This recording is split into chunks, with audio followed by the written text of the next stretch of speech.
Ladies and gentlemen, please welcome Ivanka Trump.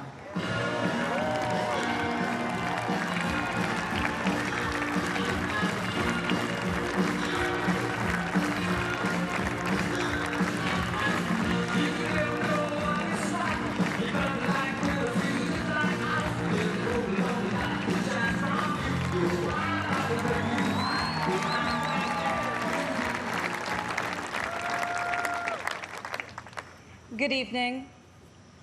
Before I begin, I want to send a special message to everyone who's been affected by Hurricane Laura. Our hearts are with you. The President will continue to support you every step of the way. And just like Americans always do, the nation will come together to help you rebuild your homes, businesses, and communities stronger and more resilient than ever before.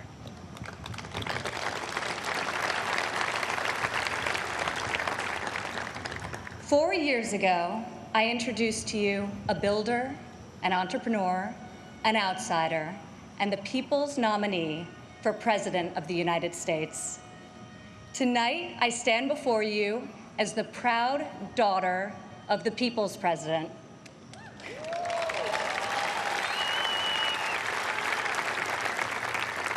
He is our commander-in-chief, champion of the American worker, defender of common sense, and our voice for the forgotten men and women of this country. He is our president and my father, Donald J. Trump.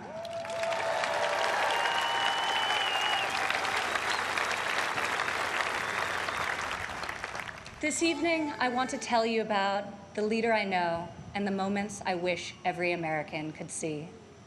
I want to tell you the story of a president who is fighting for you from dawn to midnight, when the cameras have left, the microphones are off, and the decisions really count. When Jared and I moved with our 3 young children to Washington, we didn't exactly know what we were in for, but our kids loved it from the start. My son, Joseph, promptly built Grandpa a Lego replica of the White House. The president still displays it on the mantle in the Oval Office right over there, so that he can show world leaders, just so they know he has the greatest grandchildren on earth. I agree. Over the last 4 years, we've learned a lot. I've seen in Washington it's easy for politicians to survive if they silence their convictions and skip the hard fights. I couldn't believe so many politicians actually prefer to complain about a problem rather than fix it. I was shocked to see people leave major challenges unsolved so they can blame the other side, campaign on the same issue in the next election. But Donald Trump did not come to Washington to win praise from the Beltway elites. Donald Trump came to Washington for one reason, and one reason alone: to make America great again.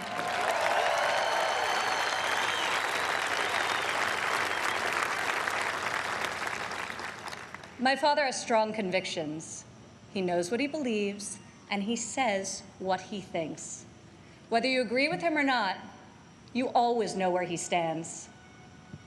I recognize that my dad's communication style is not to everyone's taste, and I know that his tweets can feel a bit unfiltered. But the results speak for themselves.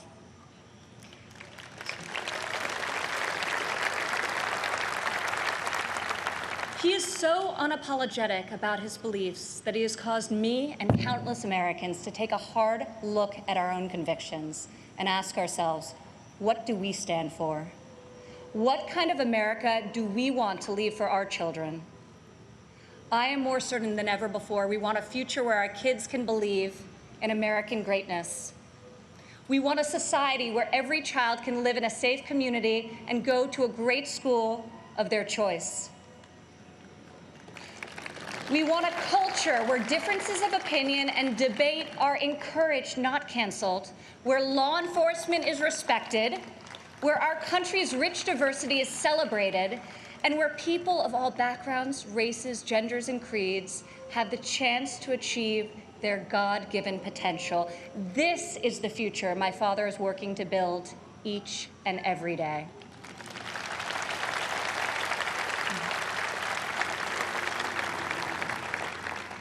Building, after all, is what he's done his whole life. He has admired and befriended construction workers on countless job sites.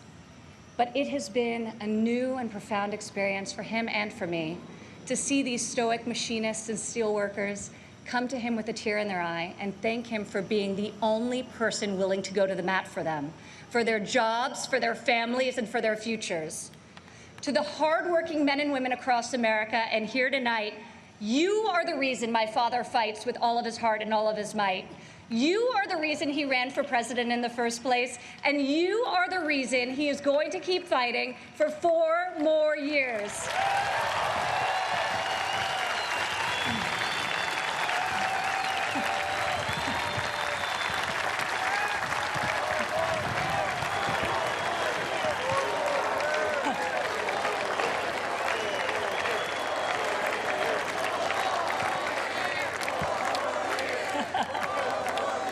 Four more years.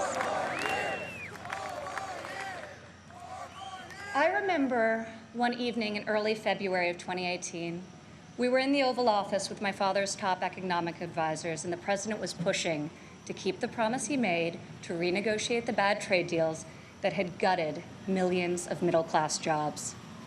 Most of his advisors argued that the economy was so strong following our historic tax and regulatory cuts that it didn't make sense to risk rocking the boat.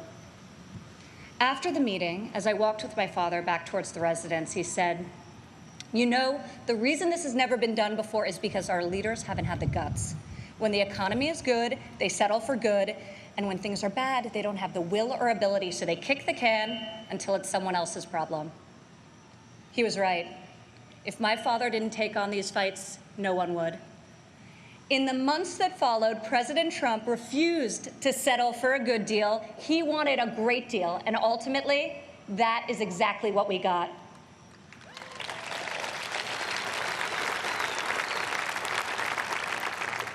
I remember each time he was updated on the progress of the new trade deal with Mexico and Canada, he would say, "Don't let down those dairy farmers I met in Wisconsin. I don't want them to like this deal. I want them to love it."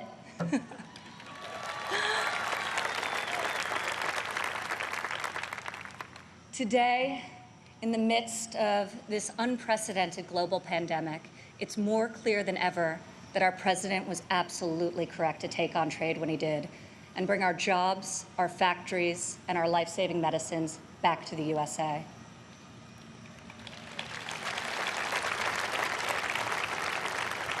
As our nation endures this grave trial, I pray for the families who are mourning the loss of a loved one, for those who are battling COVID-19, and for the first responders and the healthcare heroes who remain on the front line of this fight. The grief, sorrow, and anxiety during this time is felt by all. I've been with my father, and I've seen the pain in his eyes when he receives updates on the lives that have been stolen by this plague. I have witnessed him make some of the most difficult decisions of his life. I sat with him in the Oval Office as he stopped travel to Europe. I watched him take the strongest, most inclusive economy in a lifetime, the lowest unemployment in a half century, and the highest wage increase for working families in decades, and close it down to save American lives. It is why our president rapidly mobilized the full force of government and the private sector to produce ventilators within weeks, to build the most robust testing system in the world, and to develop safe and effective treatments, and very, very soon a vaccine. My father isn't deterred by defeatist thinkers. The word impossible, well, it only motivates him. Donald Trump rejects the cynical notion that this country's greatest achievements are behind us. He believes that nothing is beyond our reach and that the best is yet to come.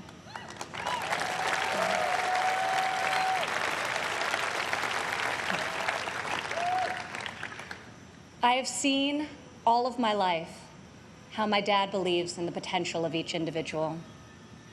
Earlier this evening, we were all inspired by the incredible testimony of Alice Johnson, a great-grandmother who was sentenced to life in prison for a first-time nonviolent drug offense. I was with my father when he decided to commute Alice's life sentence. Together, we watched Alice leave prison after nearly 22 years. As she ran into the arms of her family and they celebrated a joyful reunion, my father got very quiet. I could see the emotion on his face. After a long silence, he looked at me and said, "Imagine how many people there are just like Alice." From that point on, he became a voice for those who had been unfairly silenced in our prison system. President Trump rectified the disparities of the 1994 Biden crime bill that disproportionately hurt African Americans. Against all odds, he brought together Republicans and Democrats and passed the most significant criminal justice reform of our generation, and we're just getting started.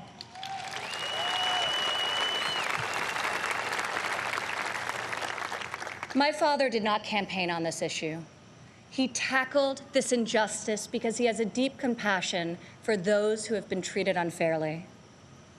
More than rhetoric and political prose, the ability to build consensus and achieve bipartisan success will help heal our country's racial inequities and bring us forward together. President Trump is advancing the American values of work and family. 4 years ago in Cleveland, I said President Trump would deliver for working women.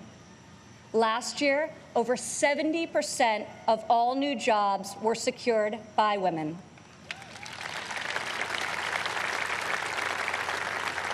Four years ago, I told you my father would focus on making childcare affordable and accessible.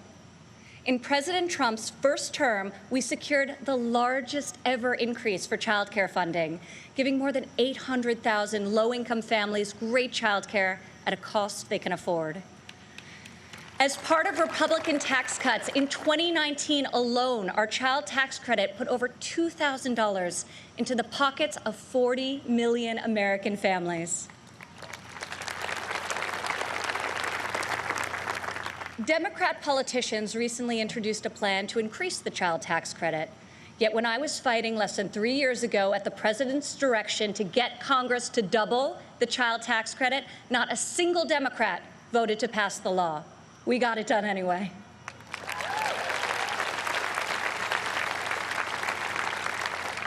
Four years ago, I promised that President Trump would support mothers in the workforce.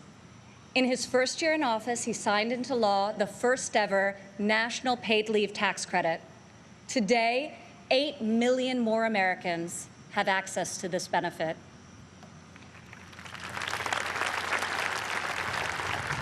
Four years ago, I said that Americans needed an economy that permits people to rise again. During President Trump's first 3 years in office, 72% of all new jobs went to Americans who had been outside of the workforce. 4 years ago, I told you I would fight alongside my father, and 4 years later, here I am.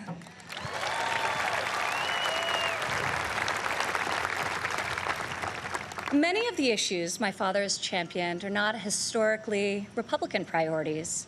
Yet where Washington chooses sides, our president chooses common sense. Where politicians choose party, our president chooses people.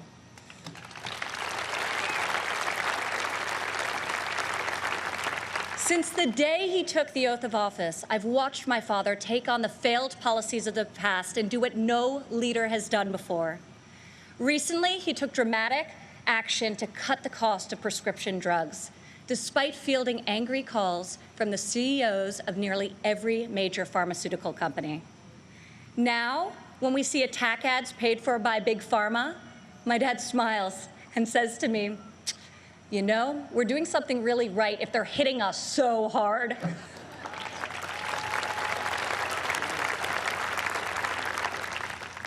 This spring, our president saw that American crops were going to waste because food supply chains were disrupted by the virus. He directed Secretary Perdue and me to find a way to get this nutritious food, fresh fruit, vegetables, meat, and dairy, to families most in need.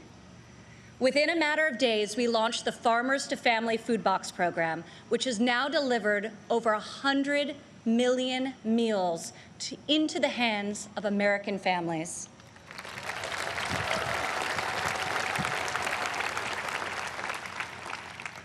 To protect the most vulnerable among us, I've worked alongside the President as he signed into law 9 pieces of legislation to combat the evil of human trafficking.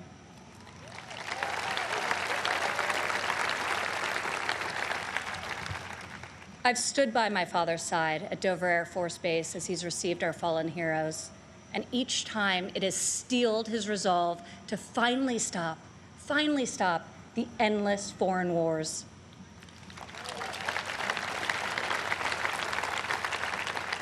To change the paradigm in the Middle East, he took a fresh approach.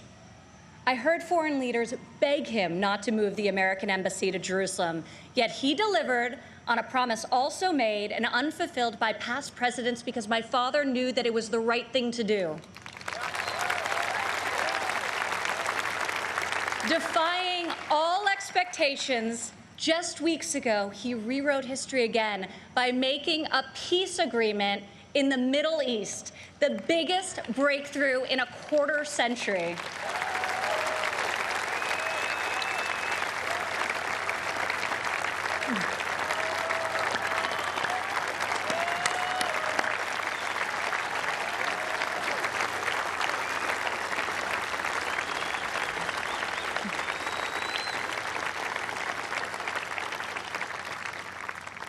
For the first time in a long time, we have a president who has called out Washington's hypocrisy, and they hate him for it.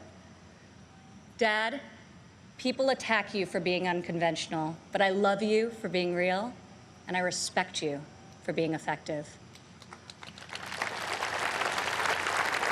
Our president refuses to surrender his beliefs to score point with the political elite. To my father, you are the elite. You are the only people he cares about scoring points with. If these problems were easy to solve, previous presidents would have done so. But you don't achieve different results by doing things the same way. Washington has not changed Donald Trump. Donald Trump has changed Washington.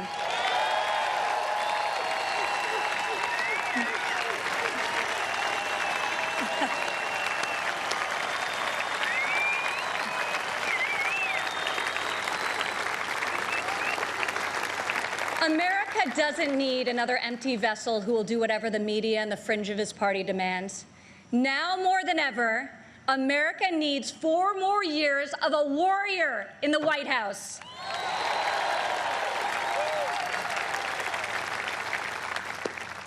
Tonight, I could not be more proud to introduce my father, a man I know was made for this moment in history. My fellow Americans, our First Lady, and the 45th President of the United States, Donald J. Trump.